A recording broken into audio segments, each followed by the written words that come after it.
चलिए अब 5 शहर 5 खबरों की शुरुआत करते हैं, जहां पहली खबर है उत्तरकाशी से, जहां सुरंग में फंसे 41 मजदूरों को बाहर निकालने के लिए युद्ध स्तर पर रेस्क्यू ऑपरेशन चल रहा है, जिसको लेकर सीएम पुष्कर सिंह धामी ने प्रेस कॉन्फ्रेंस की है। वहीं दूसरी खबर लखनऊ से है, जहां सपा नेता मुकेश तिरवासर पर मुकदमा दर्ज हुआ है। आय से अधिक संपत्ति के मामले में केस दर्ज किया गया है। तीसरी खबर की बात की जाए तो रायबरेली से सामने आ रही है, जहां बहुचर्चित सराफा व्यवसायी से लूट के मामले में पुलिस को सफलता मिली है, जहां पुलिस ने 65 लाख की लूट मामले में खुलासा किया है। चौथी खबर पे आएंगे, जो कि प्रयागराज से निकल के सामने आ रही है, जहां माफिया अतीक के मामलों से जुड़े सपा के पूर्व विधानसभा परवेज अहमद टंकी से पुलिस ने पूछताछ की है।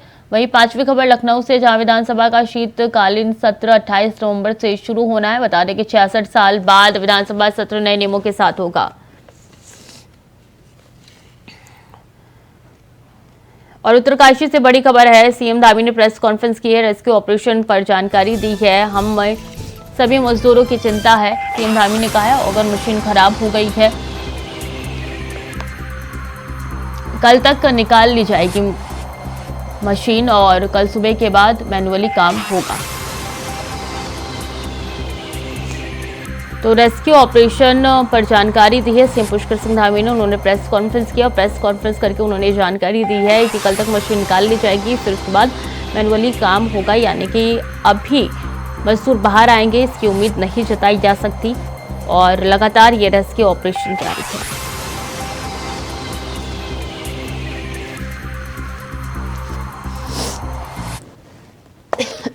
भारत सरकार के स्तर पर हो, राज्य सरकार के स्तर पर हो, सभी हमारी एजेंसियां, सारे लोग अपने फुल एफर्ट्स कर रहे हैं, जितने एफर्ट्स हो सकते हैं कर रहे हैं। और माननीय प्रधानमंत्री जी प्रत्येक दिन हर प्रकार से, मतलब कि कितनी वहाँ पर प्रोग्रेस हुई है, क्या परेशानी उसमें ऑपरेशन में आ रही है, अंदर सारे लोग सुरक्षित हैं, ठीक हैं, उनको भोजन पानी इत्यादि की सब व्यवस्था हो रही है और सभी प्रकार की चिंता कर रहे हैं। सभी एजेंसियां भी सहयोग कर रही हैं, तो हम यही एक्सपेक्ट कर रहे हैं और हमारी आशा भी है कि जल्दी से जल्दी ये जो ऑपरेशन है वो हमारा पूरा हो जाएगा। सारे ही संसाधन यहाँ पर उपलब्ध हैं और जो संसाधनों की आवश्यकता पड़ रही है, जैसे प्लाज्मा कटर यहाँ पर नहीं था, प्लाज्मा कटर तत्काल मंगाया गया है। अन्य भी जो संसाधनों की आवश्यकता पड़ रही है, चाहे अन्य टेक्नोलॉजी की आवश्यकता पड़ रही है, सभी यहाँ पर उपलब्ध करवाई जाएगी।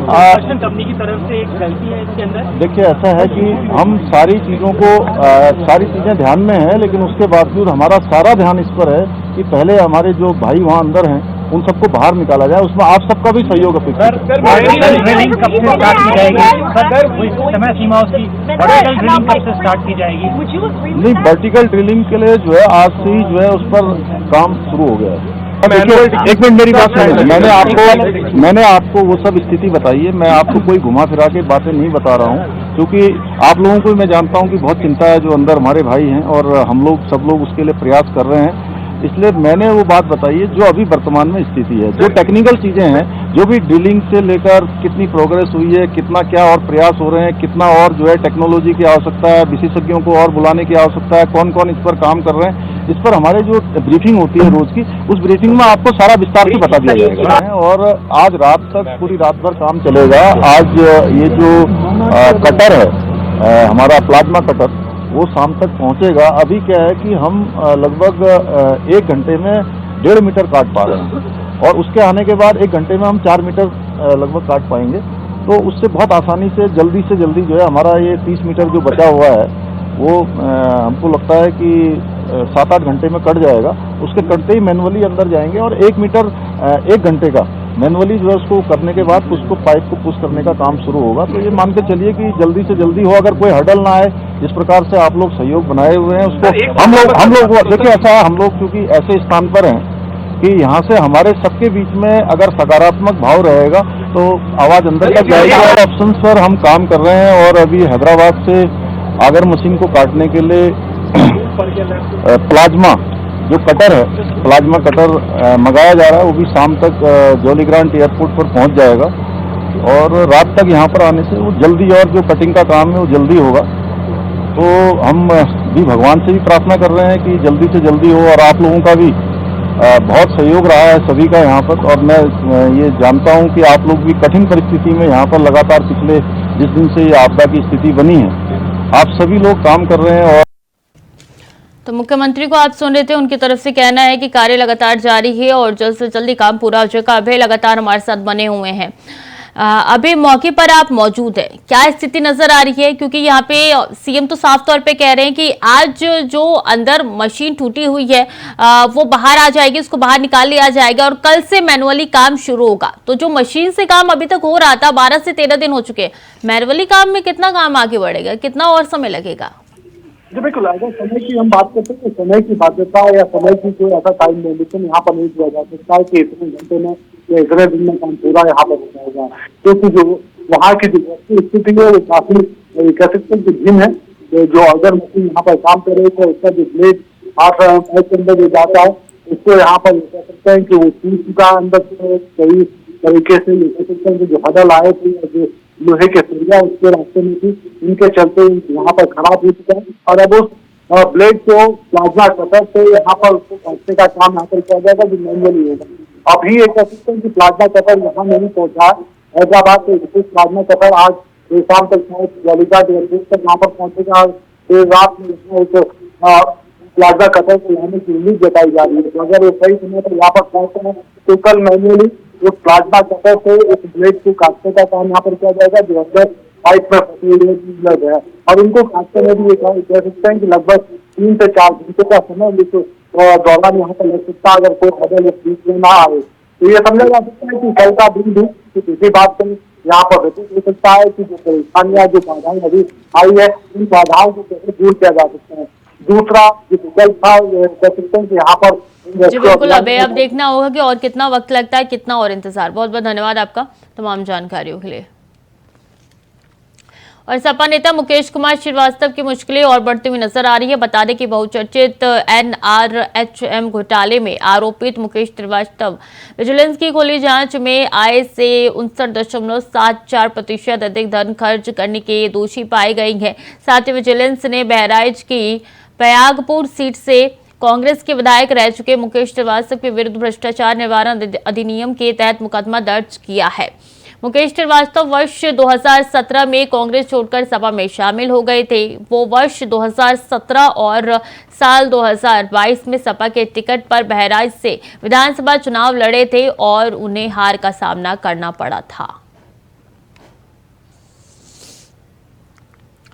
शुभम पांडे ज्यादा जानकारी के साथ जुड़ चुके हैं। शुभम, अब मुश्किलें बढ़ती हुई नजर आ रही है यहाँ पे। जी बिल्कुल, समाजवादी पार्टी के नेता मुकेश श्रीवास्तव की मुश्किलें बढ़ती हुई दिखाई दे रही। साफ तौर से देखा जा सकता है कि भ्रष्टाचार निवारण अधिनियम के तहत एक मुकदमा पंजीकृत हुआ था, उसकी जो है विवेचना चल रही थी। उसी विवेचना के आधार पर उनके पास जो आय से अधिक संपत्ति जो है देखी गई थी, उसको साफ तरीके से कहा जा सकता है कि NRHM घोटाला जो हुआ था उसमें इनकी संलिप्तता बताई जा रही थी। इसमें लगभग जो है कई लोग आरोपी बनाए गए थे। इनकी पत्नी जो पूजा श्रीवास्तव है, ये आरोपी भी बनाए गए थे। अब देखना होगा आगे क्या कुछ कदम उठाए जाते हैं। बहुत बहुत धन्यवाद शुभम आपका तमाम जानकारियों के लिए। खबर में आगे बढ़ेंगे। खबर रायबरेली से, जहां बहुचर्चित सराफा व्यवसायी से लूट का मामला सामने आया। 65 लाख की लूट में 62 लाख का माल बरामद हुआ है। बता दें कि एसपी आलोक प्रियदर्शी ने प्रेस कॉन्फ्रेंस की। वहीं उन्होंने कहा है कि मुठभेड़ के दौरान 2 शातिर अभियुक्त गिरफ्तार के लिए गए हैं और कहा है कि घटना में शामिल 2 अभियुक्त अभी भी पुलिस की गिरफ्त से दूर है। साथ ही कहा है कि काफी चैलेंजिंग गुड वर्क था। जल्द ही घटना में शामिल 2 और अभियुक्तों की गिरफ्तारी होगी और कहा है कि घटना के खुलासे के लिए 5 टीमें लगी है। घटना लालगंज कोतवाली क्षेत्र के सराफा बाजार की बताई जा रही है। राजू तिवारी ज्यादा जानकारी के साथ जुड़ चुके हैं। राजू, किस तरीके से इनकी गिरफ्तारी हुई, क्या प्लान बनाया गया पुलिस की ओर से? बिल्कुल, बता दें कि जिस तरह से 19 नवंबर को इस घटना को अंजाम दिया गया 3 बाइक सवार बदमाशों के द्वारा, उनके द्वारा 19 नवंबर का दिन चुना गया क्योंकि 19 नवंबर को जो वर्ल्ड कप का फाइनल था और उस दिन बाजार में चहल पहल कम थी। इस मामले को ध्यान में रखते हुए उनके द्वारा ये दिन चुना गया और घटना को अंजाम दिया गया। बता दें कि जो आरोपी इमरान है उसके द्वारा पूछताछ में बताया गया है कि 19 नवंबर को जो पप्पू सोनी है वो भी सराफा व्यवसायी और वो लालगंज में ही सराफा का व्यवसाय करता है, तो उसके कहने पर, उसकी रेकी करने पर उसके द्वारा इस घटना को अंजाम दिया गया है। बता दें कि घटना होने के बाद क्षेत्र में सनसनी फैल गई और घटना का जायजा लेने के लिए आईजी रेंज लखनऊ तरुण ढाबा भी घटना स्थल पर पहुंचे। उन्होंने पहुंचकर 7 टीमें बनाई थी और जल्द ही मामले के खुलासा करने की बात कही थी। तो जिसके तहत आज रायबरेली पुलिस को देखा जा सकता है कि ये बड़े खुलासे के रूप में एक बड़ी कामयाबी हाथ लगी है। लेकिन आपको बता दें कि जिस तरह से पुलिस के द्वारा कड़ी मेहनत के बाद ये खुलासा किया गया है, उसमें साफ तौर पे जो सामने आया है मामला, उसमें एक पप्पू सोनी नाम का व्यक्ति है जो इमरान और उनके 2 अन्य साथियों के साथ मिला था जेल में। तो जेल में उनकी दोस्ती हो गई और लगातार कई जनपदों में इस तरह की रेकी करके घटनाओं को खारिज करता था और उसमें उनकी मदद करता था। आपको बता दें कि जो इमरान मुठभेड़ के दौरान पकड़ा गया है, पुलिस की मुठभेड़ हुई और उसके पैर में गोली लगी है। पुलिस का साफ तौर पे कहना है कि ये जनपद कानपुर का रहने वाला है। लगभग 20 मुकदमे इसके ऊपर दर्ज हैं और भी कई अन्य थानों में पुलिस के द्वारा जांच पड़ताल की जा रही है और उसकी अन्य जो भी उसके द्वारा कारिज किए गए घटना है उसकी पड़ताल की जा रही है। हालांकि इस पूरे मामले में रायबरेली पुलिस अधीक्षक आलोक प्रियदर्शी ने साफ तौर पे कहा है कि जब आईजी रेंज घटना स्थल पर आए थे तो उनके द्वारा 7 टीमों का गठन किया गया था, जिसमें 2 क्षेत्राधिकारी रायबरेली के थे, सर्विलांस, स्वाट और पुलिस की टीमें बनाई गई थी। तो कहा जा सकता है कि रायबरेली पुलिस को बड़ी कामयाबी हाथ लगी। लेकिन जो 2 अन्य अभियुक्त हैं वो अभी फरार चल रहे हैं। उनका दावा है कि जल्द ही दोनों अभियुक्तों को गिरफ्तार करके उनके खिलाफ भी विधिक कार्रवाई की जाएगी।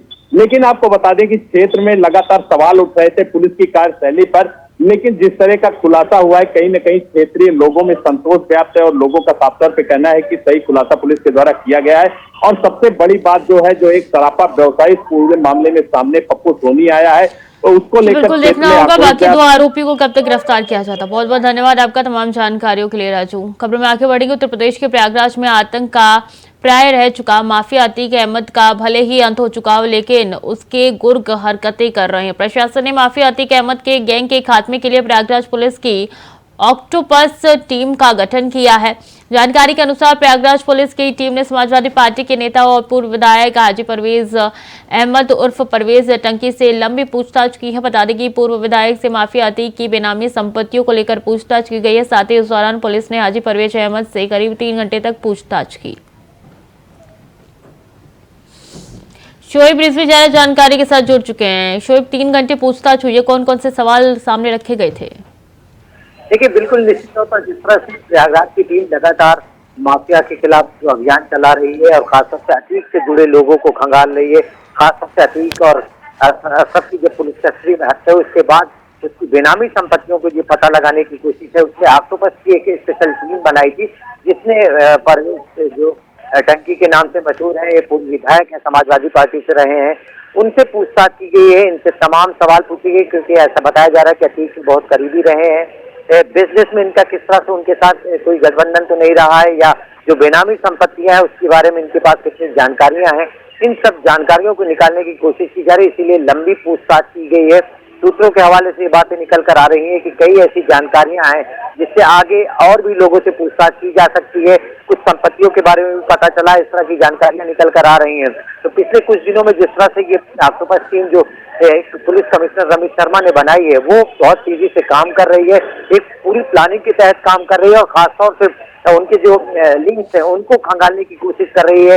उसी कड़ी में ये परवेज टंकी से पूछताछ की गई है, उनसे अतीक से किस तरह से उनके संबंध है, बिजनेस में कहाँ कहाँ उनके संबंध रहे, ये खंगालने की कोशिश कर रही है। और खासतौर से अब जबकि बेनामी संपत्तियां लगातार पता चल रही है, उसमें इनके पास कितनी जानकारियां हैं वो निकालने की कोशिश। जीरो टॉलरेंस नीति के तहत अब लगातार आगे कार्य हो रहा है। बहुत बहुत धन्यवाद शोएब आपका तमाम जानकारियों के लिए।